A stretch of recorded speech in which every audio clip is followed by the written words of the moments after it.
I would say, yeah, heavily improvised because we had to. That was the nature of this was so heavy on schedule because we had all these actor types that we had to deal with, and so that made it tricky. Scott, the director, told me today that we had no guests booked when we started filming the movie for 2 weeks. No one wanted to do it. So I didn't know that until today. So yeah, it's been fulfilling to try to figure out if we can expand this into outside of the internet format.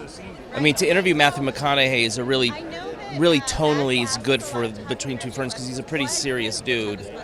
But to see that other side of him and to flex that muscle, which I think we've seen him all be funny. We've all seen him be funny, but he was really straight-faced and really fun. I think he was like our third person, and then after him, people started to agree to be in it. About 5 years ago, we started thinking about it, and then the timing seemed right to try to expand it.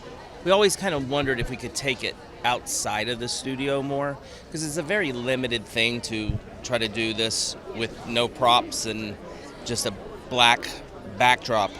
In a way it aids it, in another way it kind of hinders it. But we just shot this thing in New York, a special, years ago, and we kind of started fantasizing about what it would look like, the show would look like outside of the studio. And so we kind of came up with a conceptual storyline for the movie, and hopefully it makes sense.